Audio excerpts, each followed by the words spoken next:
CEO excellence part 2. ഈ വീഡിയോയുടെ ഒന്നാം ഭാഗം കാണാത്തവർ അതുകൂടി കാണണമെന്ന് അഭ്യർത്ഥിക്കുന്നു. വീഡിയോയുടെ പ്ലേലിസ്റ്റ് ഈ വീഡിയോയുടെ ഡിസ്ക്രിപ്ഷനിൽ കൊടുത്തിട്ടുണ്ട്. വളരെ എഫിഷ്യൻ്റായ ഒരു ടീം ക്രിയേറ്റ് ചെയ്യുക എന്നത് അത്ര ഈസിയായ കാര്യമല്ല. ഒരു ഓർഗനൈസേഷനിൽ ഏറ്റവും കൂടുതൽ പ്രാധാന്യമർഹിക്കുന്ന ടേമാണ് ടീം വർക്ക് എന്നത്. ഒത്തൊരുമയോടെ പ്രവർത്തിക്കുമ്പോഴാണ് കൂടുതൽ മുന്നേറാൻ സാധിക്കുന്നത്.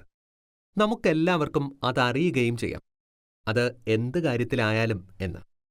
ഒരു ബിസിനസ്സിലും അതുപോലെ തന്നെ. മികച്ച ഒരു ടോപ്പ് എക്സിക്യൂട്ടീവ് ടീമിന് ഒരു കമ്പനിയെ നിലനിർത്തുവാനും തകർക്കുവാനും സാധിക്കും. മികച്ച ഒരു ടീം ഒരേ കാഴ്ചപ്പാടോടുകൂടി ഒരുമിച്ച് പ്രവർത്തിക്കുമ്പോഴാണ് ഫിനാൻഷ്യലി കമ്പനി കൂടുതൽ സക്സസ് ആവുന്നത്. സ്വപ്നത്തെ റിയാലിറ്റിയിലേക്ക് പ്രാവർത്തികമാക്കാൻ മികച്ച ടീം വർക്കിന് സാധിക്കും. ഒരു സിഇഒയ്ക്ക് തൻ്റെ കമ്പനിയെപ്പറ്റി ഒരുപാട് വലിയ സ്വപ്നങ്ങളുണ്ടാകും. പക്ഷേ ഒരു മോശം ടീമാണ് കൂടെ വർക്ക് ചെയ്യുന്നതെങ്കിൽ സ്വപ്നങ്ങളെല്ലാം വിഫലമാകും. ടീം വർക്ക് എന്നത് ഒരു ചെറിയ കാര്യമല്ല. ഓരോ സിഇഒസും ദൃഢനിശ്ചയം കാണിക്കണം. തങ്ങളുടെ മാനേജ്മെന്റ് ടീം ഒരു യൂണിറ്റ് എന്ന നിലയിൽ ശക്തമായി പ്രവർത്തിക്കുന്നുവെന്ന് ഉറപ്പാക്കാൻ മികച്ച സിഇഒമാർ പ്രത്യേകം ശ്രദ്ധിക്കണം. ടീമുകളിൽ കോൺഫ്ലിക്ട്സ് ഉണ്ടാകുക എന്നത് സർവ്വസാധാരണമാണ്. പൊതുവെ ഡിസിഷൻ മേക്കിംഗ് പ്രോസസ്സിൽ അഭിപ്രായ വ്യത്യാസങ്ങൾ വരുമ്പോഴാണ് കൂടുതലും കോൺഫ്ലിക്ട്സുകൾ ഉണ്ടാകുന്നത്. പലർക്കും പല അഭിപ്രായങ്ങളാണ്, പല ആശയങ്ങളാണ്. അവയെ ഒരുമിച്ച് കൊണ്ടുവരുമ്പോഴാണ് നല്ലൊരു ടീം രൂപപ്പെടുന്നത്. ബിസിനസ് ലീഡേഴ്സിന് ഇതൊരു വലിയ വെല്ലുവിളിയാണ്.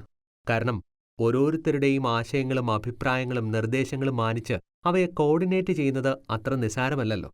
കമ്പനിയുടെ മുന്നോട്ടുള്ള യാത്രയ്ക്ക് ഇതൊരു തടസ്സമാകാൻ കാരണമാകരുത്. തിങ്ക് ലെസ്, ഡു മോർ എന്ന ആശയമാണ് ഇവിടെ വേണ്ടതെന്ന് രചയിതാക്കൾ പറയുന്നു. ടീം കോമ്പോസിഷൻ എന്ന് നിങ്ങൾ കേട്ടിട്ടുണ്ടോ? ഒരു കോമൺ ഗോൾ അച്ചീവ് ചെയ്യാൻ ഒരു ബിസിനസ്സിലെ ഒരു ഡിപ്പാർട്ട്മെന്റിലെ ഒന്നോ അതിലധികമോ വ്യക്തികൾ തമ്മിലുള്ള ഇൻട്രാക്ഷനാണ് ടീം കോമ്പോസിഷൻ. വ്യത്യസ്ത വ്യക്തികളുടെ വ്യത്യസ്തമായ സ്വഭാവ സവിശേഷതകളെയും ഇത് സൂചിപ്പിക്കുന്നു. രസകരമായ മറ്റൊരു ഉദാഹരണം പറയാം. നിറയെ വൃക്ഷങ്ങളുള്ള ഒരു വനത്തിലൂടെ നിങ്ങൾ നടക്കുകയാണ് എന്നിരിക്കട്ടെ. പലതരത്തിലുള്ള വൃക്ഷങ്ങളെ നിങ്ങൾക്കവിടെ കാണാം. അവ ഓരോന്നും സൂര്യപ്രകാശത്തിനു വേണ്ടിയും വളരുവാനുള്ള സ്പേസിനു വേണ്ടിയും ഒക്കെ മത്സരിക്കുന്നതായി കാണുമ്പോൾ നിങ്ങൾക്ക് തോന്നിയേക്കാം. പക്ഷേ പഠനങ്ങൾ പറയുന്നത് വൃക്ഷങ്ങൾ തമ്മിൽ ഒരു മത്സരമല്ല നടക്കുന്നത്, മറിച്ച് ഓരോ വൃക്ഷങ്ങളും വളരാൻ അവർ തമ്മിൽ കോപ്പറേറ്റ് ചെയ്യുകയാണ്. ഫോറസ്റ്റ് മുഴുവൻ വൃക്ഷങ്ങളെ വളർത്തിയെടുക്കുവാനുള്ള അവരുടെ കൂട്ടായ പരിശ്രമമാണ് നിങ്ങൾ കണ്ടത്. കേൾക്കുമ്പോൾ വളരെ രസകരമായി തോന്നിയെങ്കിലും ഇതിൽ ചിന്തിക്കാൻ ഒട്ടനവധി കാര്യങ്ങളുണ്ട്. മത്സരത്തിന് പകരം ഒരു സഹകരണമാണ് അവിടെ ഉണ്ടായത്. പലതരത്തിലുള്ള വൃക്ഷങ്ങളും ചെടികളും ഒരുമിച്ച് വളരുമ്പോഴാണ് അവിടെ ഒരു വലിയ ഫോറസ്റ്റ് തന്നെ രൂപപ്പെടുന്നത്. ഇതിൽ നിന്നും ഒരു ഓർഗനൈസേഷനും അതിലെ എംപ്ലോയീസും എങ്ങനെ ആയിരിക്കണമെന്ന് നിങ്ങൾക്ക് ഈസിയായി മനസ്സിലാക്കാം. കൂട്ടായ പരിശ്രമം മാത്രമാണ് ഒരു ബിസിനസ്സിനെ എന്നും നിലനിർത്തുന്നത്. ഇസ്രായേലിലെ ഏറ്റവും വലിയ ബാങ്കായ IDBയുടെ 2014 മുതലുള്ള സിഇഒ ആയിരുന്നു ലിയ ചഷർ. അവർ സ്ഥാനമേൽക്കുന്ന സമയത്ത് ഫിനാൻഷ്യലി ഡൗൺ ആയിരുന്നു IDB. ബാങ്കിന്റെ നിലനിൽപ്പിനും ഭാവിക്കും വേണ്ടി എന്തെങ്കിലും ഉടനെ ചെയ്യണമെന്ന് തീരുമാനിച്ച അഷർ ഒരുപാട് പുതിയ മാറ്റങ്ങൾ കൊണ്ടുവരുവാൻ വലിയ പ്ലാനുകൾ തയ്യാറാക്കി. ടോപ്പ് എക്സിക്യൂട്ടീവ്സിനോട് അവതരിപ്പിക്കുകയും ചെയ്തു. ഒരു സിഇഒ എന്ന പദവിയിലിരിക്കുമ്പോൾ താൻ കൊണ്ടുവന്ന മാറ്റങ്ങൾ അംഗീകരിക്കുവാനും പുതിയ മാറ്റങ്ങളിൽ എക്സിക്യൂട്ടീവ്സിന് വിശ്വാസമില്ല എന്നത് അക്സെപ്റ്റ് ചെയ്യാൻ കഴിയാത്ത കാര്യമായിരുന്നു. ആത്മവിശ്വാസം കൈവിടാത്ത അഷർ ഒരുമിച്ച് പ്രവർത്തിക്കുവാൻ തയ്യാറായ ഒരു പുതിയ മാനേജ്മെന്റ് രൂപീകരിക്കുവാൻ തീരുമാനിച്ചു. അതിന്റെ ഭാഗമായി ആദ്യം ഒരു ഹ്യൂമൻ റിസോഴ്സിന് ഒരു പുതിയ ഹെഡിനെ നിയമിച്ചു. ബിസിനസിന്റെ കൾച്ചറും ഹിസ്റ്ററിയും മനസ്സിലാക്കി. എനർജി തിരികെ കൊണ്ടുവരുവാൻ കഴിയുന്ന ഒരു വ്യക്തിയായിരുന്നു HR ഹെഡ്. അങ്ങനെ മികച്ച ഒരു HR സിസ്റ്റം ക്രിയേറ്റ് ചെയ്ത് എംപ്ലോയീസിനെ ഒരുമിച്ച് കൊണ്ടുവന്നു. കൂട്ടായ പരിശ്രമത്തിലൂടെ തങ്ങളുടെ ഫ്യൂച്ചർ ഗോൾ അച്ചീവ് ചെയ്യുകയും ചെയ്തു. 2019 ആയപ്പോഴേക്കും IDB ലോക പ്രശസ്തമായി. Digital banking ലീഡറായി. നിരവധി പാർട്ട്ണർഷിപ്പുകളിൽ ഷൈൻ ചെയ്തു. പ്രോഫിറ്റ് ഇരട്ടിയായി. ഒരുമിച്ച് പരസ്പരം വിശ്വസിച്ച് പ്രവർത്തിച്ചാൽ ലക്ഷ്യത്തിലെത്തിച്ചേരാൻ ഒരുപാട് കടമ്പകൾ വേണ്ടിവരില്ല. ഒരു സിഇഒയ്ക്ക് ടീം വർക്കിനോടുള്ള മനോഭാവം വളരെ പ്രധാനപ്പെട്ടതാണ്. ഒരു ബെസ്റ്റ് സിഇഒ വളരെ സൂക്ഷ്മതയോടെ ഒരു ടോപ്പ് ടീമിനെ കമ്പോസ് ചെയ്യുന്നു. പരസ്പര വിശ്വാസവും കൂട്ടായ തീരുമാനങ്ങളും പ്രവർത്തനവും ഒരു നല്ല ടീം വർക്കിന് ആവശ്യമാണ്. ഉദാഹരണത്തിന്, ഒരു ഫുട്ബോൾ കളിക്കണമെങ്കിൽ ഒരു സ്ട്രൈക്കറോ അല്ലെങ്കിൽ ഒരു ഗോൾ കീപ്പറെയോ മാത്രം വെച്ച് ഒരിക്കലും കളിക്കാനാകില്ല. ഒരു എക്സലന്റ് സ്ട്രൈക്കറും ഗോൾ കീപ്പറും കൂടാതെ മികച്ച സപ്പോർട്ടിംഗ് പ്ലെയേഴ്സും ഉണ്ടെങ്കിൽ മാത്രമേ നിങ്ങൾക്ക് നന്നായി കളിക്കാനാകൂ. സോണിയുടെ സിഇഒ ആയ കസുവോ ഹിറായി പറയുന്നത്, മാനേജ്മെന്റ് ഒരു ടീമിനെ സെലക്ട് ചെയ്യുമ്പോൾ അവരുടെ കഴിവുകൾ, അറിവുകൾ, അഭിരുചി, മനോഭാവം തുടങ്ങിയവയ്ക്കൊപ്പം തന്നെ ധൈര്യത്തോടെയും ബോൾഡായും ശരിയും തെറ്റും തുറന്നു പറയാൻ ഓരോ എംപ്ലോയീസിനും കഴിയണം. അത് തുറന്നു പറയുവാനുള്ള ഫ്രീഡമാണ് അവർക്ക് ആദ്യം കിട്ടേണ്ടത്. JP മോർഗൻ കമ്പനിയുടെ CEO ആയ ജാമി ടിമോൺ ടീം വർക്കിനെ വ്യക്തമായി ഡിഫൈൻ ചെയ്യുന്നുണ്ട്. ടീം വർക്ക് ആണെങ്കിലും ചില സമയങ്ങളിൽ എംപ്ലോയീസ് ഒറ്റയ്ക്ക് ധൈര്യത്തോടെ അഭിപ്രായങ്ങൾ പറയാൻ ശ്രമിക്കണം. ചില കാര്യങ്ങളോട് അനുയോജിക്കാൻ കഴിയുന്നില്ലെങ്കിൽ ഞാനിത് എഗ്രി ചെയ്യുന്നില്ല, ഇത് കമ്പനിക്കും ക്ലയന്റിനും നല്ലതാണെന്ന് എനിക്ക് തോന്നുന്നില്ല എന്ന് ഒരു മടിയും കൂടാതെ ഓപ്പണായി പറയുമ്പോഴാണ് ഒരു വ്യക്തി ഒരു ബെസ്റ്റ് ടീം പ്ലെയർ ആകുന്നത്. ഡ്യൂപോൺ CEO ആയ എഡ് ബ്രീൻ പറയുന്നത്, ഓരോ എംപ്ലോയീസിനും വർക്കിനോട് ഒരു പാഷൻ ഉണ്ടായിരിക്കണം. അങ്ങനെയുള്ളവർക്ക് ബെസ്റ്റായി വർക്ക് ചെയ്യാൻ കഴിയും. ഇന്ത്യയിലെ ഏറ്റവും വലിയ പ്രൈവറ്റ് ബാങ്കായ ICICIയുടെ മുൻ CEO ആയ KV കാമത്ത് ടീമുകൾ രൂപീകരിച്ചപ്പോൾ കൂടുതലും ചെറുപ്പക്കാരെയാണ് അതിൽ ഉൾപ്പെടുത്തിയത്. നല്ലൊരു മനോഭാവവും ജോലിയോടുള്ള ആത്മാർത്ഥതയുമുണ്ടെങ്കിൽ അതുമാത്രം മതി ഒരു ബെസ്റ്റ് ടീം പ്ലെയർ ആകാൻ. ഓരോ CEOയ്ക്കും തങ്ങളുടെ ടീമിനോട് അച്ചടക്കത്തോടെയും പോസിറ്റീവായുമുള്ള ഒരു മനോഭാവമാണ് ഉണ്ടാകേണ്ടത്. കൂടുതൽ ഫാസ്റ്റായും ഫെയറായും പ്രവർത്തിക്കുമ്പോഴാണ് മികച്ച ഒരു CEOയുടെ കഴിവ് പ്രകടമാകുന്നത്. ഫലപ്രദമായി ഒരു ടീമിനെ പറ്റിയുള്ള നിർണായക തീരുമാനങ്ങൾ എടുക്കുവാൻ ഒരു ബെസ്റ്റ് CEOയ്ക്ക് കഴിയണം. ടീമിൽ ആരെയൊക്കെ ഉൾപ്പെടുത്തണമെന്നും ആരെയൊക്കെ നീക്കം ചെയ്യണമെന്നുമുള്ള അന്തിമ തീരുമാനം CEOയ്ക്കാണ്. ടീമിൽ നിന്നും ഒരു വ്യക്തിയെ റിമൂവ് ചെയ്യുന്നതിന് മുൻപ് ചില കാര്യങ്ങളെപ്പറ്റി വ്യക്തമായ ധാരണ ഒരു CEOയ്ക്ക് ഉണ്ടായിരിക്കണം. ചെയ്യേണ്ട ജോബ് റോളുകളെ കൃത്യമായി അവർക്ക് ഡിസ്ക്രൈബ് ചെയ്തിട്ടുണ്ടോ? വർക്കിനാവശ്യമായ ടൂളുകളും റിസോഴ്സുകളും അവർക്ക് അലോട്ട് ചെയ്തിട്ടുണ്ടോ? അവരുടെ കഴിവും ആത്മവിശ്വാസവും മികച്ച രീതിയിൽ ഉപയോഗപ്പെടുത്തുവാൻ സാധിച്ചിട്ടുണ്ടോ? മറ്റുള്ളവരുമായി കോർഡിനേറ്റ് ചെയ്ത് ഒരു കോമൺ വിഷനിലേക്ക് നീങ്ങാൻ അവർ പ്രാപ്തരായിരുന്നുവോ? തുടങ്ങിയ കാര്യങ്ങൾ കൃത്യമായി നിർവഹിക്കപ്പെട്ടിട്ടുണ്ടോ എന്ന് ഒരു CEO ഉറപ്പുവരുത്തണം. ഫിനാൻഷ്യൽ ക്രൈസിസ് ആയിരുന്ന സമയത്ത് ഓസ്ട്രേലിയയിൽ രൂപം കൊണ്ട ആദ്യത്തെ ബാങ്കാണ് വെസ്റ്റ്പാക് ബാങ്കിംഗ് കോർപ്പറേഷൻ. അതിന്റെ CEO ആയ ഗെയിൽ കെല്ലി സ്ഥാനമേൽക്കുമ്പോൾ ബാങ്കിന്റെ ഫിനാൻഷ്യൽ പെർഫോമൻസ് വളരെ വീക്കായിരുന്നു. കെല്ലിക്ക് വേണ്ട വിധത്തിൽ തന്റെ ടീമിനെ രൂപപ്പെടുത്താൻ സാധിച്ചില്ല. ഇമ്മീഡിയറ്റ് അറ്റൻഷൻ വേണ്ട ഒരുപാട് ഇഷ്യൂസ് ബാങ്കിലുണ്ടായിരുന്നു.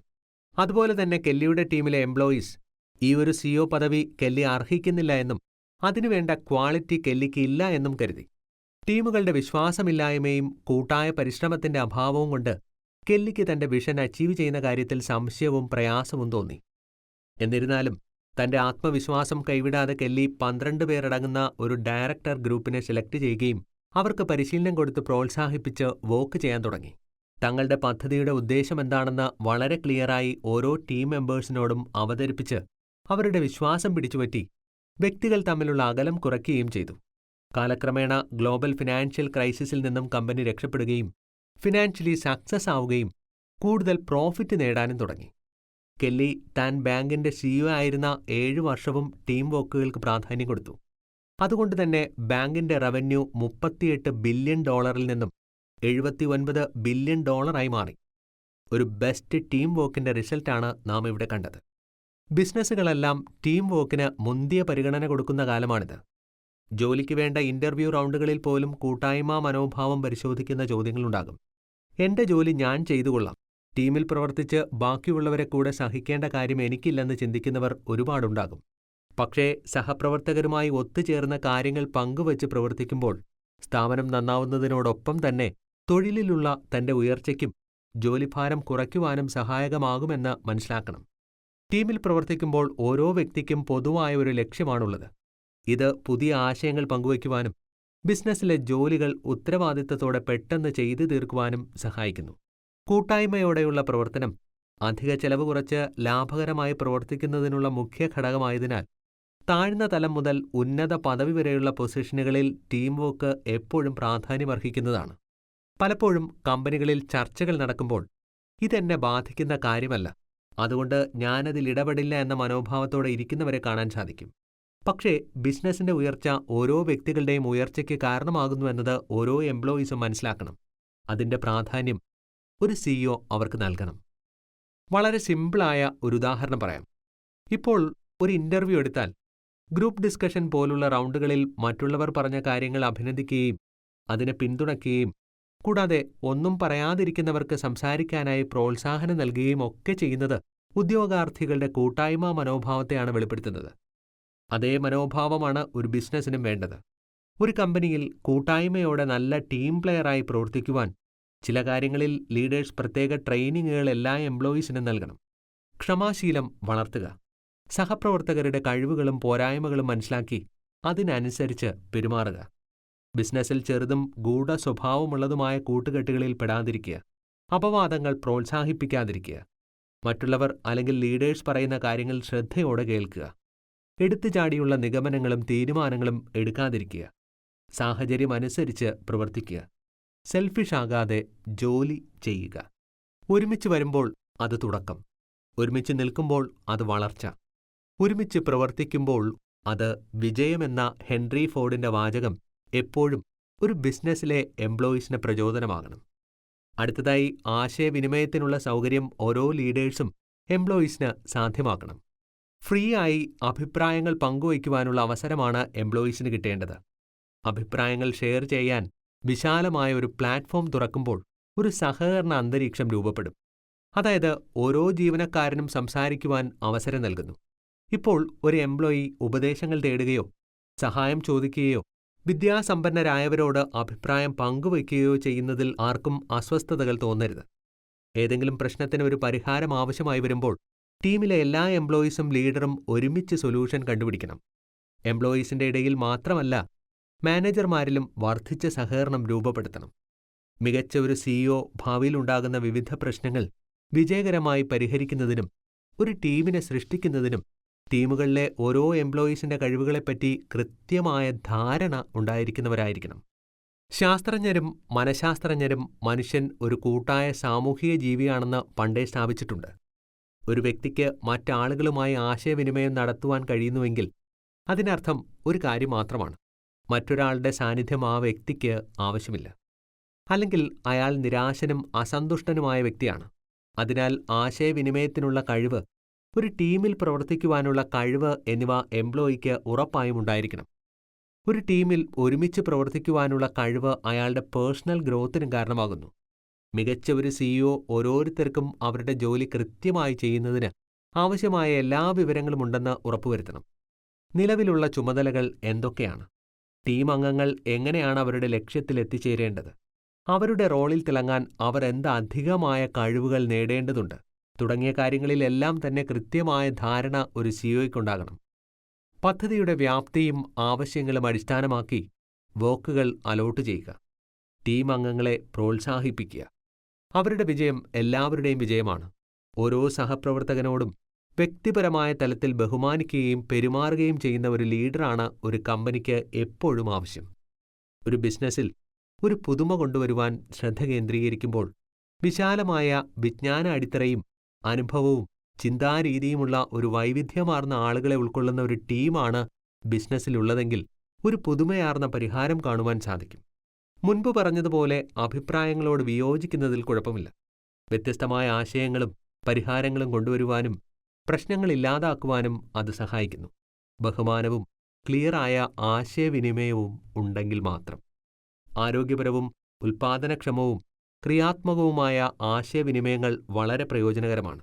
വിവിധ വകുപ്പുകളിൽ നിന്നുള്ള ഒരു മിക്സഡ് സ്കിൽഡ് ടീമിനെ ഒരുമിച്ച് ചേർക്കുമ്പോൾ ഫലപ്രദമായ സഹകരണം ശക്തിപ്പെടുന്നു. സാധാരണയായി ഒരുമിച്ച് പ്രവർത്തിക്കാത്ത ടീമുകൾക്കോ വ്യക്തികൾക്കോ ഒരുമിച്ച് ചേർക്കാൻ അവസരം നൽകുകയും കമ്പനിക്ക് ഫിനാൻഷ്യലി സക്സസ് ആവാനുള്ള ഒരു അവസരവുമാണ് ലഭിക്കുന്നത്. പരസ്പരം പഠിക്കുവാനുള്ള അവസരങ്ങൾ, ഫീഡ്ബാക്ക്, അഭിപ്രായങ്ങൾ, അറിവ്, അനുഭവങ്ങൾ എന്നിവ പങ്കിടുന്നതിലൂടെ തൊഴിലാളികൾക്കിടയിൽ വർദ്ധിച്ച സഹകരണമുണ്ടാകും. സഹപ്രവർത്തകരിൽ നിന്ന് പഠിക്കുന്നത് കൂടുതൽ പഠനവും വികസനവും സൃഷ്ടിക്കുന്ന ഒരു ബിസിനസ് അന്തരീക്ഷം സ്ഥാപിക്കുവാനും ഇത് സഹായിക്കും. തൊഴിലാളികൾക്ക് ജോലിസ്ഥലത്തോടും വർക്ക് ഫ്ലോയോടും തുറന്ന സമീപനം അനുഭവപ്പെടുമ്പോൾ മറ്റെവിടെയെങ്കിലും ജോലി തേടി പോകുവാനുള്ള ടെൻഡൻസി കുറയുകയാണ് ചെയ്യുന്നത്. എന്നുവച്ചാൽ എംപ്ലോയി ടേൺ ഓവർ കുറയ്ക്കുവാൻ സിഇഒ മാക്സിമം ശ്രദ്ധിക്കണം എന്ന്. വിശ്വാസത്തിന്റെ അടിത്തറ കെട്ടിപ്പടുത്തുയർത്തുക എന്നത് ഒരു സിഇഒയെ സംബന്ധിച്ച് വലിയ വെല്ലുവിളി നിറഞ്ഞ കാര്യമാണ്. 1933 ഫ്രാങ്ക്ലിൻ ഡി റൂസ്വെൽറ്റ് അമേരിക്കയുടെ പ്രസിഡന്റായിരുന്ന സമയം കടുത്ത സാമ്പത്തിക മാന്ദ്യം അമേരിക്കയുടെ ഇക്കോണമിയിലുണ്ടായി. ഭയത്തെയാണ് നിങ്ങൾ ആദ്യം ഭയക്കേണ്ടത് എന്ന അദ്ദേഹത്തിന്റെ പ്രസംഗം അമേരിക്കൻ ജനതയെ ഒട്ടും കൺവിൻസ് ചെയ്തില്ല. അദ്ദേഹത്തിന്റെ വാക്കുകളിൽ ജനങ്ങൾക്ക് വിശ്വാസം വന്നില്ല എന്ന് സാരം. അതിനുശേഷം അമേരിക്കയിലെ ബാങ്കിംഗ് മേഖലകളിലെ സാധ്യതകളെ ബാങ്കിംഗ് ഫീൽഡിൽ പ്രവർത്തിക്കുന്നവരോട് സംസാരിക്കുകയും പ്രശ്നങ്ങൾക്ക് ഉറപ്പായും പരിഹാരം കണ്ടെത്താമെന്ന ഉറപ്പും അവർക്ക് നൽകി. അത് പാലിക്കുകയും ചെയ്തു. അങ്ങനെ ജനങ്ങളുടെ ഇടയിൽ ഒരു വിശ്വാസം പിടിച്ചുപറ്റുവാൻ അദ്ദേഹത്തിന് സാധിച്ചു. അതുപോലെ തന്നെയാണ് ഒരു മികച്ച സിഇഒയും ചെയ്യേണ്ടത്. ഒരു ഓർഗനൈസേഷനിലെ ബോർഡ് മെമ്പേഴ്സിന് ഒരു സിഇഒയുടെ മേലുള്ള വിശ്വാസം ഉറച്ചതായിരിക്കണം. ഒരു ഓർഗനൈസേഷനിൽ സിഇഒയും ഷെയർ ഹോൾഡേഴ്സും ഉൾപ്പെടെയുള്ള ബോർഡ് മെമ്പേഴ്സിന് എല്ലാവിധ തീരുമാനങ്ങൾ എടുക്കുവാനുള്ള അവകാശമുണ്ട്. പരസ്പര വിശ്വാസമുണ്ടെങ്കിൽ എടുക്കുന്ന തീരുമാനങ്ങളെ ഈസിയായി നടപ്പിലാക്കുവാനും സാധിക്കും. മാസ്റ്റർ കാർഡ് കമ്പനിയുടെ സിഇഒ ആയ അജയ് ബംഗ അദ്ദേഹത്തിന്റെ മറ്റൊരു എക്സ്പീരിയൻസ് ഇവിടെ ഷെയർ ചെയ്യുന്നു. ഇലക്ട്രോണിക് പേയ്മെന്റുകളെപ്പറ്റി ചില നിർണായക തീരുമാനങ്ങൾ എടുക്കുവാൻ കമ്പനിയിൽ ഒരു മീറ്റിംഗ് വിളിച്ചുകൂട്ടി. ചില നിർദ്ദേശങ്ങൾ അദ്ദേഹം പറഞ്ഞപ്പോൾ പിൻ ഡ്രോപ്പ് സൈലന്റ് ആയിരുന്നു അവിടെ ഉണ്ടായിരുന്നത്. അദ്ദേഹത്തിന്റെ തീരുമാനങ്ങളെ വിശ്വസിക്കുകയും അഭിപ്രായത്തോട് യോജിക്കുകയും ചെയ്ത 2 ബോർഡ് മെമ്പേഴ്സ് മാത്രമായിരുന്നു അവിടെ ഉണ്ടായിരുന്നത്. അഭിപ്രായത്തോട് യോജിപ്പായാലും വിയോജിപ്പായാലും അത് തുറന്നു പറയുവാനുള്ള ധൈര്യമാണ് വേണ്ടത്. തെറ്റുകൾ ആർക്കും പറ്റാം. ഒരു ലീഡറിനും തെറ്റുപറ്റാം. അതുപോലെ തന്നെ ഒരു ജീവനക്കാരനും തെറ്റുപറ്റാം. പരസ്പരം വിശ്വാസമുണ്ടെങ്കിൽ അത് ഫ്രീ ആയി തുറന്നു പറയുവാനുള്ള അവസരമാണ് ഒരു ബെസ്റ്റ് സിഇഒ ഒരുക്കിക്കൊടുക്കേണ്ടത്. ഒരു ഓർഗനൈസേഷനിൽ സിഇഒ ബോർഡ് മെമ്പേഴ്സുമായി ആരോഗ്യപരമായ ഒരു ബന്ധമാണ് പുലർത്തേണ്ടത്. ഓരോ അന്തിമ തീരുമാനങ്ങൾ എടുക്കുമ്പോഴും അത് അവരുമായി ഡിസ്കസ് ചെയ്യുവാൻ ശ്രമിക്കണം. ബെസ്റ്റ് ബൈയുടെ സിഇഒ ആയ രൂപ ഹ്യൂബർട്ട് ജോളി പറയുന്നത് അദ്ദേഹത്തിന്റെ തീരുമാനങ്ങൾ എപ്പോഴും ട്രാൻസ്പെറന്റ് ആയിരുന്നുവെന്നാണ്. ബോർഡ് മെമ്പേഴ്സിനോട് ഷെയർ ചെയ്യുവാനുള്ള കാര്യങ്ങൾ നല്ലതായാലും മോശമായാലും അത് സുതാര്യമായി അവരോട് പറയുമായിരുന്നു. അവയിൽ മോശമായ കാര്യങ്ങൾ എന്തായാലും അത് കൂടുതൽ വേഗത്തിൽ ട്രാവൽ ചെയ്തു പോകണം. ബോർഡ് മെമ്പേഴ്സുമായി ട്രാൻസ്പെറന്റ് ആകുമ്പോഴാണ് എല്ലാവരും പരസ്പരം കംഫർട്ടബിൾ ആകുന്നത്. ഒരു ട്രാൻസ്പെറന്റ് കൾച്ചർ കമ്പനിയിൽ ക്രിയേറ്റ് ആകുമ്പോഴാണ് കാര്യങ്ങൾ ഈസിയായി നടക്കുന്നത്. ഒരു ഓർഗനൈസേഷനിൽ ബോർഡ് മെമ്പേഴ്സിനെ കൺട്രോൾ ചെയ്യുവാൻ ഒരു ലീഡ് ഡയറക്ടർ ഉണ്ടായിരിക്കണം. ബിസിനസ്സിലെ സിഇഒയും ലീഡ് ഡയറക്ടറും തമ്മിൽ ശക്തമായ ഒരു ബന്ധമുണ്ടായിരിക്കണം. സിഇഒയ്ക്ക് വേണ്ടി എല്ലാ വിഷയങ്ങൾക്കും അവർ ഒരു മെൻറ്ററും അഡ്വൈസറുമായിരിക്കണം. JP Morgan സിഇഒ ആയ ജാമി ഡിമോൻ പറയുന്നത്, ഓരോ ബോർഡ് മീറ്റിംഗ് കണ്ടക്ട് ചെയ്യുമ്പോഴും അതിന്റെ അവസാനം അദ്ദേഹത്തിന്റെ ലീഡ് ഡയറക്ടർ അവിടെ വിസിറ്റ് ചെയ്യും. അദ്ദേഹത്തിന്റെ പ്രവർത്തനങ്ങളെപ്പറ്റിയുള്ള ഫീഡ്ബാക്ക് 4-5 പേപ്പറുകളിലായി എല്ലാ മീറ്റിംഗിന്റെയും അവസാനം ലീഡ് ഡയറക്ടർ അദ്ദേഹത്തിന് കൊടുക്കുമായിരുന്നു. ഒരു സിഇഒയും ലീഡ് ഡയറക്ടറും തമ്മിൽ സൗഹാർദ്ദപരമായ ബന്ധമാണ് പുലർത്തേണ്ടത്. ബോർഡ് മെമ്പേഴ്സിന്റെ വാക്കുകൾ കൂടുതൽ കുഴപ്പം പിടിച്ചതാക്കാതെ ഏറ്റവും ഈസിയാക്കുക എന്നതാണ് ഒരു സിഇഒയുടെ ഉത്തരവാദിത്തം. നല്ലൊരു റിലേഷൻഷിപ്പ് വളർത്തിയെടുക്കുവാൻ ഇത് സഹായിക്കും. വെസ്റ്റ്പാക് സിഇഒ ആയ ഗെയിൽ കെല്ലിയുടെ അനുഭവം പറയാം. കെല്ലി സിഇഒ ആയിരിക്കുന്ന സമയം അവർക്ക് പ്രധാനമായും 2 ലീഡ് ഡയറക്ടേഴ്സ് ആയിരുന്നു ഉണ്ടായിരുന്നത്. അതിൽ ആദ്യത്തെ ലീഡ് ഡയറക്ടറുമായി ഒരുപാട് സമയം ഓഫീസിൽ സ്പെൻഡ് ചെയ്തിരുന്നു. ഒരുപാട് കാര്യങ്ങളെപ്പറ്റി അവർ ചർച്ചകൾ നടത്തിയിരുന്നു. ഓർഗനൈസേഷനകത്തുള്ളതും പുറത്തുള്ളതുമായ കാര്യങ്ങൾ അവർ പരസ്പരം ഷെയർ ചെയ്തു. Financial crisis, government, market situations തുടങ്ങിയവയെപ്പറ്റിയെല്ലാം അവർ ഷെയർ ചെയ്തു. ഒരുപാട് അറിവുകളും എക്സ്പീരിയൻസുമുള്ള വ്യക്തിയായിരുന്നു കെല്ലിയുടെ ലീഡ് ഡയറക്ടർ. അദ്ദേഹവുമായുള്ള ഡിസ്കഷൻസ് കെല്ലിയെ ഒരുപാട് ഹെൽപ്പ് ചെയ്തു. ബിസിനസ്സിൽ നടക്കുന്ന കാര്യങ്ങളെപ്പറ്റി കെല്ലി അദ്ദേഹത്തോട് ഒരുപാട് സംസാരിച്ചിരുന്നു. ബിസിനസ്സിന് വേണ്ടി ചെയ്യുവാനുള്ള അടുത്ത കാര്യങ്ങൾ അവർ പരസ്പരം ഡിസ്കസ് ചെയ്തു. കെല്ലിയുടെ മറ്റൊരു ലീഡ് ഡയറക്ടറും ഇതുപോലെ ആയിരുന്നുവെങ്കിലും അദ്ദേഹത്തോടുള്ള കെല്ലിയുടെ അപ്രോച്ച് മറ്റൊരു രീതിയിലായിരുന്നു. എപ്പോഴും ബിസിയായിരുന്ന ലീഡ് ഡയറക്ടർ വെള്ളിയാഴ്ചകളിൽ മാത്രമായിരുന്നു ബോർഡ് മീറ്റിംഗിന് വന്നുകൊണ്ടിരുന്നത്. കെല്ലിക്ക് അദ്ദേഹത്തോട് വളരെയധികം ബഹുമാനമായിരുന്നു. കാരണം അവരുടെ ഡിസ്കഷൻസ് എപ്പോഴും ഫ്രീ ഫ്ലോ പോലെയായിരുന്നു പോയിക്കൊണ്ടിരുന്നത്. ഒരു സിഇഒയും ലീഡ് ഡയറക്ടറും തമ്മിലുള്ള സൗഹാർദ്ദപരമായ റിലേഷൻഷിപ്പാണ് നാം ഇവിടെ കണ്ടത്. ഇങ്ങനെ ഒരു റിലേഷൻഷിപ്പ് മെയിൻറ്റെയിൻ ചെയ്ത് കൊണ്ടുപോകുമ്പോഴാണ് കൂടുതൽ കാര്യങ്ങൾ ഡിസ്കസ് ചെയ്യുവാനും വേണ്ട നടപടികൾ എടുക്കുവാനും സാധിക്കുന്നത്. തങ്ങളുടെ ചിന്തകളെ കൂടുതൽ പ്രൊഡക്റ്റീവ് ആക്കുവാൻ സിഇഒസ് ലീഡ് ഡയറക്ടേഴ്സിനെ മാക്സിമം യൂസ് ചെയ്യണം. ടോട്ടൽ എനർജീസ് കമ്പനിയുടെ സിഇഒ ആയ പാട്രിക് അദ്ദേഹത്തിന്റെ ലീഡ് ഡയറക്ടറിനെ റെഗുലറായി മീറ്റ് ചെയ്യുമായിരുന്നു. അവരുടെ റോൾ അദ്ദേഹത്തിന് എപ്പോഴും ഹെൽപ്ഫുൾ ആയിരുന്നു. അവർ കമ്പനിക്കുള്ളിൽ ഇല്ലെങ്കിലും തീരുമാനങ്ങൾ എടുക്കുവാനും ഇൻഫർമേഷൻ അബ്സോർബ് ചെയ്യുവാനും ഓരോ കാര്യങ്ങൾ കെയർഫുള്ളായി ലിസൺ ചെയ്യുവാനും പ്രോബ്ലം സോൾവിങ്ങിനും എക്സ്പേർട്ടായിരുന്നു. ഇങ്ങനെയുള്ള ലീഡ് ഡയറക്ടേഴ്സ് കമ്പനിയുടെ സുഗമമായ നടത്തിപ്പിനെയും ലീഡേഴ്സിനെയും കാര്യമായി സഹായിക്കുന്നു. ഒരു ഓർഗനൈസേഷനിൽ മികച്ച ഒരു സിഇഒ ചർച്ചകൾക്ക് വേണ്ടി കൂടുതൽ സമയവും സ്പെൻഡ് ചെയ്യുന്നത് അയാളുടെ ലീഡ് ഡയറക്ടേഴ്സിനൊപ്പമായിരിക്കും. അതോടൊപ്പം തന്നെ മറ്റ് ബോർഡ് മെമ്പേഴ്സുമായി നല്ലൊരു റിലേഷൻഷിപ്പും മെയിൻറ്റെയിൻ ചെയ്യുന്നു. ഒരു ഓർഗനൈസേഷൻ ബോർഡിൽ നിരവധി അംഗങ്ങളുണ്ടായിരിക്കും. അവർക്കെല്ലാം വ്യത്യസ്തമായ അഭിപ്രായങ്ങളും കാഴ്ചപ്പാടുകളും ഉണ്ടായിരിക്കും. പക്ഷേ അവരെയെല്ലാം ഈക്വലായി കണ്ട് അവരുടെ അഭിപ്രായങ്ങളെ ഒരുപോലെ കൺസിഡർ ചെയ്യാൻ കഴിവുള്ള വ്യക്തിയായിരിക്കണം ഒരു ബെസ്റ്റ് സിഇഒ. ഒരു മാനേജർ തീരുമാനങ്ങൾ എടുക്കുമ്പോഴും കമ്പനിയിലേക്ക് ഒരു പുതിയ സ്ട്രാറ്റജികൾ കൊണ്ടുവരുമ്പോഴും ഒരു സിഇഒയുടെ യാത്രയിൽ എല്ലാ ബോർഡ് ഡയറക്ടേഴ്സിനെയും ഉൾപ്പെടുത്തണം. പ്രൊഡക്റ്റീവായി ഒരു ബിസിനസ്സിനെ മുന്നോട്ട് കൊണ്ടുപോകുവാൻ ഇത് തീർച്ചയായും സഹായിക്കും. ഓരോ ബോർഡ് ഡയറക്ടേഴ്സിനെയും ഇൻഡിവിജ്വലി പരിഗണിക്കണം. അവരോടൊപ്പം കൂടുതൽ സമയം ഡിസ്കഷന് വേണ്ടി സ്പെൻഡ് ചെയ്യണം. വിശ്വാസവും സുതാര്യതയും വളർത്തിയെടുക്കുവാൻ ഇത് അത്യാവശ്യമാണ്. കാറ്റർപില്ലർ സിഇഒ പറയുന്നത്, അദ്ദേഹം തന്റെ കമ്പനിയിൽ സിഇഒ ആയി ജോയിൻ ചെയ്തപ്പോൾ എല്ലാ ബോർഡ് ഡയറക്ടേഴ്സും അദ്ദേഹത്തിന് പുതിയതായിരുന്നു. അതുകൊണ്ട് തന്നെ ആദ്യത്തെ 6 മുതൽ 9 മാസം വരെ ഓരോരുത്തരെയും അദ്ദേഹം പേഴ്സണലി അറിയാൻ ആഗ്രഹിച്ചു. അവരോടൊപ്പം ഡിന്നറിന് പോയി. അങ്ങനെ ഓരോരുത്തരെയും വളരെ ആഴത്തിൽ മനസ്സിലാക്കിയതിനു ശേഷം അവരുമായി ബിസിനസ് കാര്യങ്ങൾ ഡിസ്കസ് ചെയ്യാൻ തുടങ്ങി. ഇങ്ങനെ ഓരോരുത്തരെയും മീറ്റ് ചെയ്യുമ്പോഴാണ് അവിടെ ഒരു സിഇഒയ്ക്കും ബോർഡ് ഡയറക്ടേഴ്സിനും ദൃഢമായ ഒരു ബന്ധം ഊട്ടിയുറപ്പിക്കുവാൻ സാധിക്കുന്നത്. കൂടാതെ ഒരു ബോർഡ് ഡയറക്ടർ ഒരു സിഇഒയോട് മാത്രമല്ല ബന്ധം പുലർത്തേണ്ടത്, ബിസിനസ് മാനേജ്മെന്റുമായും നല്ലൊരു റിലേഷൻഷിപ്പ് വളർത്തണം. അങ്ങനെ ചെയ്യുമ്പോൾ ബോർഡ് മീറ്റിംഗുകൾ വരുമ്പോൾ എക്സിക്യൂട്ടീവ് ടീം വളരെ ആക്റ്റീവായി പ്രവർത്തിക്കും. ഒരു സിഇഒയുടെ ജോലിഭാരം കുറയ്ക്കുകയും ചെയ്യും. മറ്റ് എക്സിക്യൂട്ടീവ് ടീമുകൾക്ക് ഒരു അവസരം നൽകുകയാണെങ്കിൽ അവർ കൂടുതൽ ആക്റ്റീവായി മീറ്റിംഗുകളിൽ പ്രവർത്തിക്കും. പക്ഷേ അവർക്ക് എപ്പോഴും ഒരു സഹായഹസ്തവുമായി ഒരു സിഇഒ പുറകിലുണ്ടായിരിക്കണം. ബോർഡ് മീറ്റിംഗുകളിൽ സ്മാർട്ടായി പ്രവർത്തിക്കാൻ ഓരോ സിഇഒസും അവരുടെ എക്സിക്യൂട്ടീവ് ടീമിന് മികച്ച കോച്ചിങ്ങുകളും ട്രെയിനിങ്ങും നൽകണം. ചുരുക്കത്തിൽ ഒരു ഓർഗനൈസേഷനിൽ മാനേജ്മെന്റ് ടീമുമായും ലീഡ് ഡയറക്ടേഴ്സുമായും ബോർഡ് ഡയറക്ടേഴ്സുമായും എക്സിക്യൂട്ടീവ് ടീമുമായും ഒക്കെ ഒരു സ്ട്രോങ് റിലേഷൻഷിപ്പ് സ്ഥാപിക്കുവാൻ കഴിവുള്ളവർ ആയിരിക്കണം മികച്ച സിഇഒസ്. തകർച്ചയുടെ നടുവിൽ നിന്നും നിരവധി കമ്പനികളെ ഉയർത്തിക്കൊണ്ടുവന്ന ഒരുപാട് സിഇഒസിനെ നമുക്കറിയാം.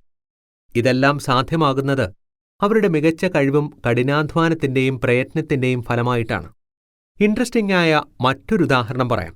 JP മോർഗൻ ചേസ് ബാങ്കിംഗ് കമ്പനിയിലെ സിഇഒ ജേമി ഡിമൻ അദ്ദേഹത്തെ സിഇഒ ആയി അപ്പോയിന്റ് ചെയ്തപ്പോൾ കമ്പനിയിൽ അതിനെ എതിർത്ത നിരവധി പേരുണ്ടായിരുന്നു. കൂടാതെ അദ്ദേഹത്തിന്റെ സ്വന്തം ഫാമിലിയിൽ നിന്നും ഫ്രണ്ട്സിൽ നിന്നും വേണ്ടത്ര സപ്പോർട്ടും കിട്ടിയിരുന്നില്ല. കാരണം കമ്പനി വളരെയധികം നഷ്ടത്തിൽ ഓടിക്കൊണ്ടിരുന്ന സമയമായിരുന്നു അത്.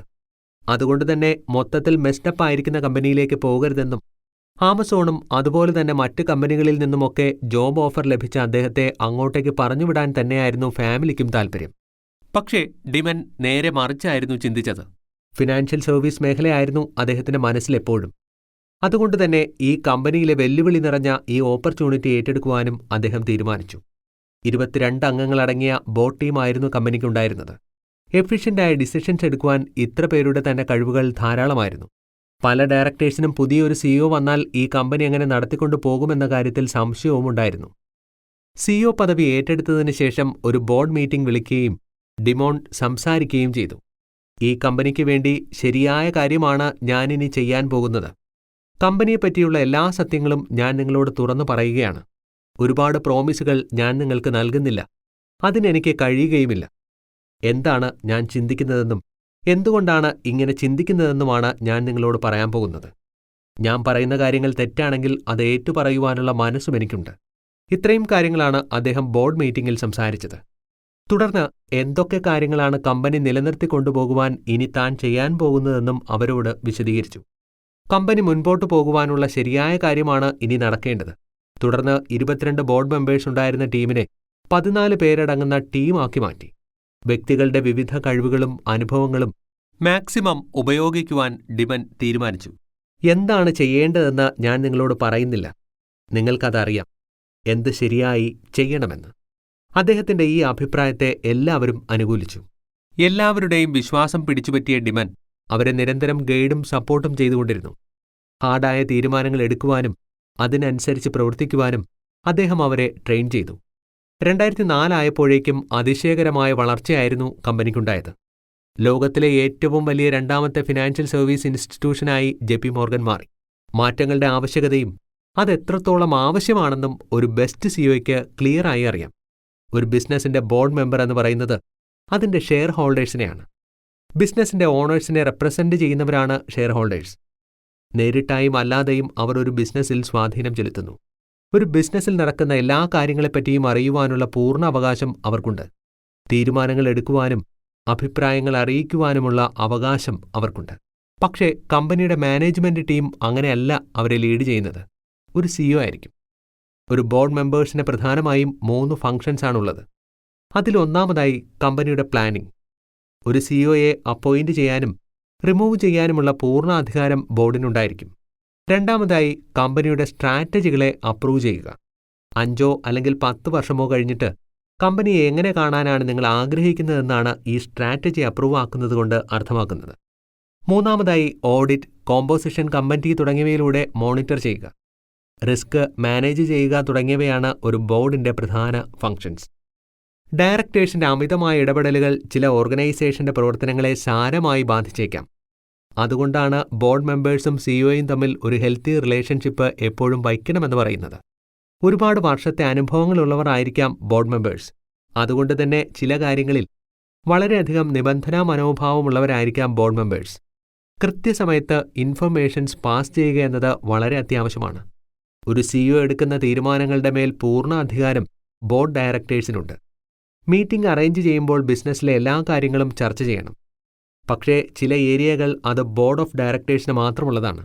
അവിടെ മറ്റൊരു എംപ്ലോയിക്കും സ്ഥാനമില്ല. ബിസിനസ്സിന്റെ ഇപ്പോഴത്തെ നിലനിൽപ്പിനെപ്പറ്റിയും സിഇഒയുടെ കോമ്പൻസേഷനെപ്പറ്റിയും മറ്റ് ബോർഡ് ഫംഗ്ഷൻസുകളെപ്പറ്റിയും ഒരു സിഇഒയുടെ അഭാവത്തിൽ ബോർഡ് മെമ്പേഴ്സ് ഡിസ്കസ് ചെയ്യുന്നു. ബിസിനസ്സിൽ ഒരു ക്രൈസിസ് വരുമ്പോഴും ഒരു സിഇഒ എന്തൊക്കെ മുൻകരുതലുകളാണ് എടുക്കുന്നതെന്നും അദ്ദേഹത്തിന്റെ ഭാഗത്ത് ഏതെങ്കിലും വിധത്തിലുള്ള മിസ്റ്റേക്കുകൾ വന്നിട്ടുണ്ടോ എന്നും ചെക്ക് ചെയ്യുന്ന പൂർണ്ണ ഉത്തരവാദിത്തം ബോർഡ് ഡയറക്ടേഴ്സിനാണ്. പണ്ടുകാലങ്ങളിൽ ഗ്രീക്ക് സിറ്റിയിൽ ബിസിനസ്സുകളിൽ ഏറ്റവും മുതിർന്ന ഒരു വ്യക്തിയെ ലീഡറായി മറ്റുള്ളവർ തിരഞ്ഞെടുക്കും. പക്ഷേ ഇന്നത്തെ കാലത്ത് അങ്ങനെയല്ല. ഒരു ലീഡറിനെ തിരഞ്ഞെടുക്കാൻ ഒരുപാട് ലീഗൽ സിസ്റ്റവും പ്രൊസീജിയറുകളും ഉൾപ്പെടുന്നു. പ്രായവും ഒരു പ്രശ്നമല്ല. കഴിവിലും ക്വാളിറ്റിയിലുമാണ് കൂടുതൽ മുൻഗണന നൽകുന്നത്. ഒരു ലീഡറിന്റെ അപ്പോയിന്റ്മെന്റും റിമൂവലും വോട്ടിങ്ങിലൂടെയാണ് തീരുമാനിക്കുന്നത്. വോട്ട് ചെയ്യാനുള്ള പൂർണ്ണ ഉത്തരവാദിത്തം ഷെയർ ഹോൾഡേഴ്സിനാണ്. ഒരു ബെസ്റ്റ് സിഇഒ അല്ലെങ്കിൽ ഒരു ലീഡർ തന്റെ കഴിവുകളെയും അറിവുകളെയും ബിസിനസിന്റെ മുൻപോട്ടുള്ള യാത്രയ്ക്ക് എപ്പോഴും സജ്ജമാക്കി വയ്ക്കും. ഗ്ലോബൽ ബിസിനസ് സർവീസ് പ്രൊവൈഡേഴ്സായ TIAA-യുടെ സിഇഒ ആയ റോജർ ഫെർഗുസൻ പറയുന്നത്, ഡിജിറ്റൽ സ്കിൽ, അസസ് management skill, retail advisory skill തുടങ്ങി വിവിധ മേഖലകളിൽ പരിചയവും കഴിവുമുള്ളവർക്ക് മാത്രമേ തങ്ങളുടെ ബിസിനസ് മുന്നോട്ട് കൊണ്ടുപോകുവാൻ സാധിക്കുകയുള്ളൂ എന്നാണ്. അങ്ങനെയുള്ളവരെയാണ് ആ കമ്പനിയിൽ നിയമിച്ചതും. അതുകൊണ്ട് തന്നെ അവരുടെ കഴിവുകളും അറിവുകളും എല്ലാ രീതിയിലും കമ്പനിക്ക് ബെനിഫിറ്റ് ആകുന്നു. ഒരു ബോർഡിന്റെ പ്രവർത്തനങ്ങൾ എപ്പോഴും കമ്പനിയിൽ റിഫ്ലക്റ്റ് ആകും. അത് കസ്റ്റമേഴ്സിലും പിന്നീട് റിഫ്ലക്റ്റ് ആകും. ബെസ്റ്റ് ബൈ കമ്പനിയിൽ സ്ട്രാറ്റജിക്കലി എക്സ്പേർട്ടായ ബോർഡ് മെമ്പേഴ്സ് ആയിരുന്നു ഉണ്ടായിരുന്നത്. ഇക്വിറ്റി ഗ്രൂപ്പിലുണ്ടായിരുന്ന 9 ഡയറക്ടേഴ്സും സ്ത്രീകളായിരുന്നു.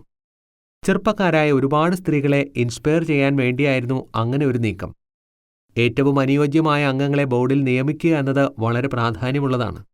നെറ്റ്ഫ്ലിക്സിന്റെ സിഇഒ ആയ റീഡ് ഹേസ്റ്റിംഗ് പറയുന്നത്, ഓരോ ബോർഡ് അംഗങ്ങളും ബിസിനസിന്റെ ആവശ്യങ്ങൾ എന്താണെന്ന് കൃത്യമായി അറിഞ്ഞിരിക്കണമെന്നാണ്. അതിനുവേണ്ടിയുള്ള എല്ലാ സഹായങ്ങളും ചെയ്തു കൊടുക്കണം.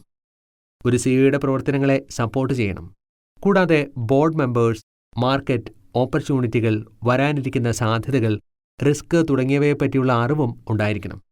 ബോർഡ് മെമ്പേഴ്സിന് ബിസിനസ്സിലെ എല്ലാ ഏരിയകളെപ്പറ്റിയുമുള്ള അറിവ് ഉണ്ടായിരിക്കണം.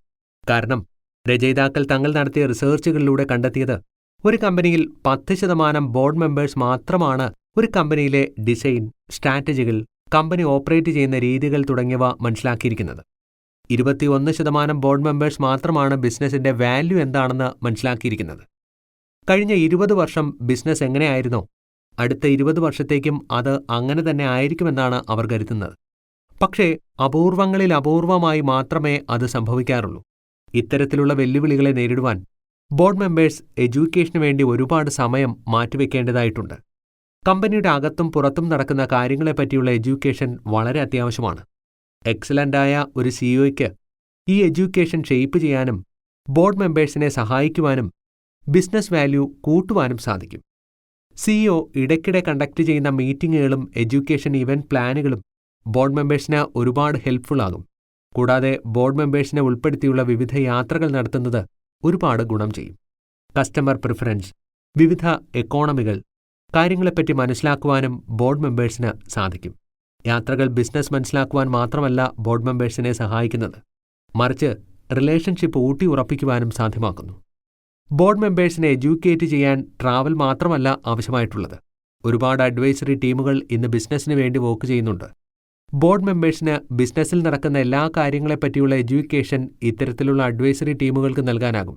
അതുപോലെ തന്നെ ഓറിയന്റേഷൻ പ്രോഗ്രാമുകൾ കണ്ടക്ട് ചെയ്യുന്നതും ബോർഡ് മെമ്പേഴ്സിന് വേണ്ടിയുള്ള ഒരു പവർഫുൾ എഡ്യൂക്കേഷൻ ടൂളാണ്. ചേഞ്ചിങ് ടെക്നോളജി, റിസ്ക് ഫാക്ടേഴ്സ്, മാർക്കറ്റിലെ എതിരാളികൾ, മാക്രോ മൈക്രോ എക്കണോമിക് സീനറികൾ തുടങ്ങിയവയെപ്പറ്റിയുള്ള കൃത്യമായ വിവരങ്ങൾ ഓറിയന്റേഷൻ പ്രോഗ്രാമിലൂടെ ബോർഡ് മെമ്പേഴ്സിന് ലഭിക്കും. ബോർഡ് മെമ്പേഴ്സിന് ഒരു ബിസിനസ്സിൽ ആക്റ്റീവായും എഫക്റ്റീവായും പ്രവർത്തിക്കുവാനുള്ള എല്ലാ സൗകര്യങ്ങളും ഒരു സിഇഒ അറേഞ്ച് ചെയ്യണം. 33% ബോർഡ് മെമ്പേഴ്സ് മാത്രമാണ് ഒരു ബിസിനസ്സിൽ ആക്റ്റീവായി പ്രവർത്തിക്കുന്നതെന്നാണ് പഠനങ്ങൾ പറയുന്നത്. ഇതിനൊരു മാറ്റം വരുത്തേണ്ടത് സിഇഒ തന്നെയാണ്.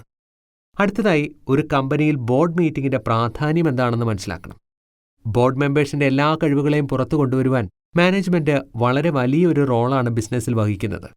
ഫ്യൂച്ചറിൽ ശ്രദ്ധ കേന്ദ്രീകരിക്കുവാനും നിറയെ അവസരങ്ങൾ ക്യാപ്ചർ ചെയ്യുവാനും ഗ്രോത്തിലേക്ക് ഡ്രൈവ് ചെയ്യുവാനും റിസ്കുകൾ മാനേജ് ചെയ്യുവാനും ഒരു ഓർഗനൈസേഷൻ മാനേജ്മെന്റ് ബോർഡ് മെമ്പേഴ്സിനെ പ്രാപ്തരാക്കണം. ബോർഡ് മെമ്പേഴ്സുമായി ചെലവിടുന്ന ഓരോ സമയങ്ങൾക്കും പ്രാധാന്യമുണ്ടെന്ന് മനസ്സിലാക്കിയാണ് ഒരു സിഇഒ പ്രവർത്തിക്കേണ്ടത്. ബോർഡ് മീറ്റിംഗുകൾ എപ്പോഴും പുതിയ ആശയങ്ങൾക്കും അഭിപ്രായങ്ങൾക്കും അവസരങ്ങൾക്കുമുള്ള വഴി തുറന്നുതരുന്നു.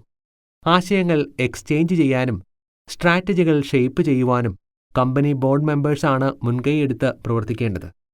ഒരു വർഷത്തിൽ 4 മുതൽ 10 വരെയുള്ള ബോർഡ് മീറ്റിംഗുകൾ ഒരു കമ്പനി അറേഞ്ച് ചെയ്യണം. കൂടുതൽ പ്രൊഡക്റ്റീവ് ആകാനും മുൻപോട്ടുള്ള ബിസിനസിന്റെ യാത്രകൾക്കും ഇത് കൂടുതൽ ഹെൽപ്ഫുള്ളാണ്. ഒരു ബിസിനസ്സിനെ റൺ ചെയ്ത് കൊണ്ടുപോവുക, ബോർഡ് മെമ്പേഴ്സിനെ മാനേജ് ചെയ്യുക തുടങ്ങിയ കാര്യങ്ങൾ ഒരു സിഇഒയെ സംബന്ധിച്ച് ഏറ്റവും വലിയ വെല്ലുവിളിയാണ്. സിഇഒയ്ക്ക് ഷെയർ ഹോൾഡേഴ്സുമായുള്ള ആഴത്തിലുള്ള ബന്ധം ബിസിനസിന്റെ മുൻപോട്ടുള്ള നീക്കങ്ങൾക്ക് ഉപകാരപ്രദമാകും. ഒരു ബിസിനസ് റൺ ചെയ്ത് കൊണ്ടുപോകുമ്പോൾ അതിനെ ഡിപ്പെൻഡ് ചെയ്യുന്ന ഒരുപാട് മറ്റു ഫാക്ടേഴ്സുകളുണ്ട്. ഉദാഹരണത്തിന് കസ്റ്റമേഴ്സ്, ബിസിനസ് പാർട്ട്നേഴ്സ്, തൊഴിലാളികൾ, ഇൻവെസ്റ്റേഴ്സ്, ഗവൺമെന്റ് തുടങ്ങിയവ. ഒരു ബിസിനസ്സിന് ഈ പറഞ്ഞ ഫാക്ടേഴ്സുമായി തുല്യമായ ബന്ധമുണ്ട്. അവരുമായുള്ള അടുത്ത ഇന്ററാക്ഷൻസ് ഹാൻഡിൽ ചെയ്യുന്ന സിഇഒയുടെ കഴിവിനെ ആശ്രയിച്ചിരിക്കും ബിസിനസ്സിലെ ഓരോ പ്രവർത്തനങ്ങളുടെയും പോക്ക്. ഒരു കമ്പനിയുടെ കോർപ്പറേറ്റ് ലേണിംഗിന്റെ 30%-ഓളം സ്റ്റോക്ക് ഹോൾഡേഴ്സിൽ നിന്നുമാണ് ലഭിക്കുന്നത്. ഒരു ബിസിനസ്സിന് ഏതെങ്കിലും തരത്തിലുള്ള ക്രൈസിസ് അനുഭവപ്പെടുമ്പോൾ ബിസിനസ് ആദ്യം ഡിപ്പെൻഡ് ചെയ്യുന്നത് സ്റ്റോക്ക് ഹോൾഡേഴ്സിനായിരിക്കും. അതുകൊണ്ടുതന്നെ ഒരു സിഇഒ സ്റ്റോക്ക് ഹോൾഡേഴ്സുമായി ഉറച്ച ഒരു വിശ്വാസം നിലനിർത്തണം. എക്സ്റ്റേണൽ ഫാക്ടേഴ്സുമായി ഒരു കമ്പനി ഹെൽത്തി റിലേഷൻഷിപ്പ് കീപ്പ് ചെയ്യുന്നത് ബിസിനസ് ആവശ്യങ്ങൾക്ക് ഏറ്റവും അനിവാര്യമാണ്. ഷെയർ ഹോൾഡേഴ്സുമായി ഒരു ബന്ധം സ്ഥാപിക്കുമ്പോൾ സിഇഒ സ്വയം ചോദിക്കേണ്ട ചില ചോദ്യങ്ങളുണ്ട്. എന്തുകൊണ്ടാണ് ഇത്തരത്തിലുള്ള ഒരു ബന്ധം ഷെയർ ഹോൾഡേഴ്സുമായി നിലനിർത്തേണ്ടത്? ഷെയർ ഹോൾഡേഴ്സും ബിസിനസ്സും തമ്മിൽ എങ്ങനെ ബന്ധപ്പെട്ടിരിക്കുന്നു? ഒരു ബിസിനസ്സിൽ എത്രത്തോളം പ്രാധാന്യമുണ്ട് ഇതിന്? ഈ പറഞ്ഞ കാര്യങ്ങളെപ്പറ്റി വ്യക്തമായ ഒരു ധാരണ സിഇഒ സൂക്ഷിക്കണം. അതുകൂടാതെ എക്സലന്റ് സിഇഒ ഒരു സ്ട്രോങ് ബോണ്ട് പുറം ലോകവുമായി വളർത്തിയെടുക്കണം. ഇത് ബിസിനസിന്റെ ഭാവിയിലേക്കും ഉപകരിക്കും. ഒരു വ്യക്തി ഒരു ബിസിനസ്സിൽ വർക്ക് ചെയ്യുമ്പോൾ അത് അഫക്റ്റ് ചെയ്യുന്നത് ആ വ്യക്തിയെയോ ബിസിനസ്സിനെയോ മാത്രമല്ല, ആ വ്യക്തിയുടെ പ്രവർത്തനങ്ങൾ എക്സ്റ്റേണൽ സൊസൈറ്റിയിലും ഒരു ഇമ്പാക്റ്റ് ഉണ്ടാക്കിയെടുക്കുവാൻ സാധിക്കും. ഉദാഹരണത്തിന് പ്രധാനമായും 5 കാര്യങ്ങളാണ് ഒരു വ്യക്തി തന്റെ ജോലിയിലൂടെ പ്രചോദനം ഉൾക്കൊള്ളുന്നത്. ഒന്നാമതായി, പേഴ്സണൽ ഡെവലപ്മെന്റ്. ഒരു എംപ്ലോയി തന്റെ അറിവുകളും കഴിവുകളും ടാലന്റും ഉപയോഗിച്ച് ഒരു കമ്പനിയിൽ ജോലി ചെയ്യുന്നു. അതോടൊപ്പം തന്നെ വർദ്ധിക്കുന്നത് അയാളുടെ പേഴ്സണൽ അല്ലെങ്കിൽ കരിയർ ഗ്രോത്ത് മാത്രമല്ല, ഫിനാൻഷ്യലി ആ വ്യക്തി ഇൻഡിപെൻഡന്റ് ആകും.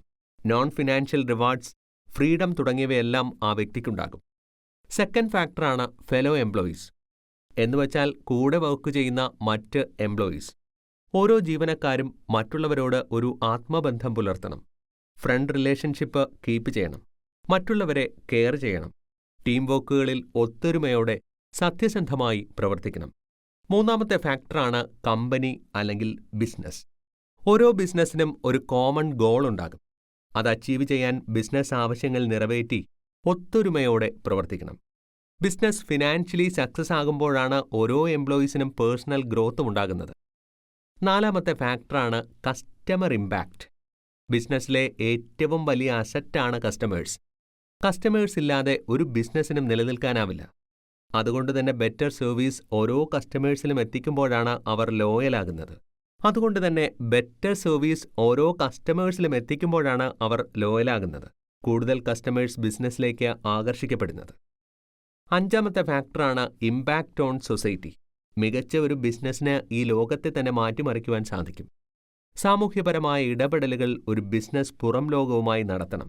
എപ്പോഴും ബിസിനസ് ആക്ടിവിറ്റീസിൽ മാത്രം കോൺസെൻട്രേറ്റ് ചെയ്യാതെ ഒരു സൊസൈറ്റിയുടെ വളർച്ചയ്ക്ക് ആവശ്യമായ കാര്യങ്ങൾ കൂടി ഒരു ബിസിനസ് നിറവേറ്റുമ്പോഴാണ് സമൂഹത്തിൽ മികച്ചൊരു ഓർഗനൈസേഷൻ കെട്ടിപ്പടുത്തുയർത്താൻ ഒരു ബിസിനസ്സിന് സാധിക്കുന്നത്. ഒരു ബിസിനസ്സിന് സമൂഹത്തിനോട് ഒരുപാട് സോഷ്യൽ റെസ്പോൺസിബിലിറ്റീസ് ഉണ്ട്.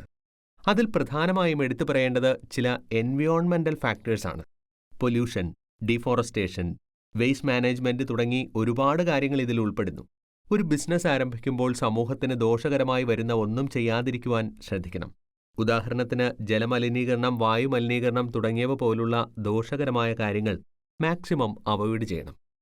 ഫാക്ടറിയിൽ നിന്നും പുറന്തള്ളുന്ന മാലിന്യങ്ങളും പുകയും സമൂഹത്തിന് അഫക്റ്റ് ചെയ്യാതെ അതിനെ മെയിൻറ്റെയിൻ ചെയ്യണം. അടുത്തതായി, ഒരു ബിസിനസ്സിന് സോഷ്യൽ റെസ്പോൺസിബിലിറ്റി ഉണ്ടാവേണ്ടത് എംപ്ലോയീസിനോടാണ്. ഓരോ എംപ്ലോയീസിനെയും ഒരുപോലെ ട്രീറ്റ് ചെയ്യണം. ഹ്യൂമൻ റൈറ്റ്സ് പ്രൊട്ടക്റ്റ് ചെയ്യണം. കൃത്യസമയത്ത് ഫെയർ ആയിട്ടുള്ള വേജസ് നൽകണം. ബെറ്റർ വർക്കിംഗ് കണ്ടീഷൻസ് ഉറപ്പുവരുത്തണം. അത്യാവശ്യ ഘട്ടങ്ങളിൽ എടുക്കേണ്ട സേഫ്റ്റി മെഷേഴ്സ് കരുതി വയ്ക്കണം. ഹരാസ്മെൻറ്റുകൾ ഒഴിവാക്കണം. ഇത്തരം കാര്യങ്ങളിൽ അതീവ ശ്രദ്ധ ചെലുത്താൻ ഒരു CEO മാക്സിമം ശ്രദ്ധിക്കണം. അടുത്തതായി, ഒരു ബിസിനസ്സിന് സോഷ്യൽ റെസ്പോൺസിബിലിറ്റി ഉണ്ടാവേണ്ടത് ഗവൺമെൻറ്റിനോടാണ്. Donations, tax, strategy, transparency, political affair തുടങ്ങിയ കാര്യങ്ങളെല്ലാം തന്നെ വ്യക്തമായി മെയിൻറ്റെയിൻ ചെയ്തു കൊണ്ടുപോകുവാൻ ഒരു മികച്ച CEOയ്ക്ക് കഴിയണം. ഒരു ബിസിനസ്സിന് ഏറ്റവും കൂടുതൽ കടപ്പാടുണ്ടാകേണ്ടത് തങ്ങളുടെ കസ്റ്റമേഴ്സിനോടാണ്. ബിസിനസ്സിൻ്റെ ഏറ്റവും മൂല്യം കൂടിയ അസറ്റാണ് കസ്റ്റമേഴ്സ് എന്ന് പറയാം. ഹൈ ക്വാളിറ്റി പ്രോഡക്ട്സ് കൃത്യസമയത്ത് ഫെയർ പ്രൈസോടുകൂടി ഓരോ കസ്റ്റമേഴ്സിൻ്റെയും അടുക്കലെത്തിക്കുവാൻ ഒരു ബിസിനസ്സിന് സാധിക്കണം. എങ്കിൽ മാത്രമേ കൂടുതൽ കസ്റ്റമേഴ്സ് ബിസിനസ്സിലേക്ക് ആകർഷിക്കപ്പെടുകയും പ്രൊഡക്ടിവിറ്റി കൂടുകയും ചെയ്യുകയുള്ളൂ. ഒരു പ്രോഡക്റ്റിൽ കസ്റ്റമർ സാറ്റിസ്ഫാക്ഷൻ ഉണ്ടാകുമ്പോഴാണ് അവിടെ ഒരു ബിസിനസ് വിജയിക്കുന്നത്. ഫെയർ ആയ അഡ്വർടൈസ്മെൻറ്റുകളിലൂടെ പ്രോഡക്ട്സ് കസ്റ്റമേഴ്സിലേക്ക് എത്തിക്കാം. കസ്റ്റമേഴ്സിന് ഒരു ബിസിനസ്സിനോടുള്ള വിശ്വാസം തകർന്നു പോകാൻ നിമിഷങ്ങൾ മതി. പക്ഷേ ഒരു കസ്റ്റമറിൻ്റെ വിശ്വാസം പിടിച്ചുപറ്റുവാൻ ഒരുപാട് നാളുകളുടെ കഠിനാധ്വാനവും പ്രയത്നവുമുണ്ട്. അതുകൊണ്ട് തന്നെ ഓരോ കസ്റ്റമേഴ്സും വിലപ്പെട്ടതാണ്. അവരെ പിടിച്ചു നിർത്തുവാനും കൂടുതൽ കസ്റ്റമേഴ്സിനെ ആകർഷിക്കുവാനും ഒരു CEO മുൻകൈയെടുത്ത് പ്രവർത്തിക്കണം.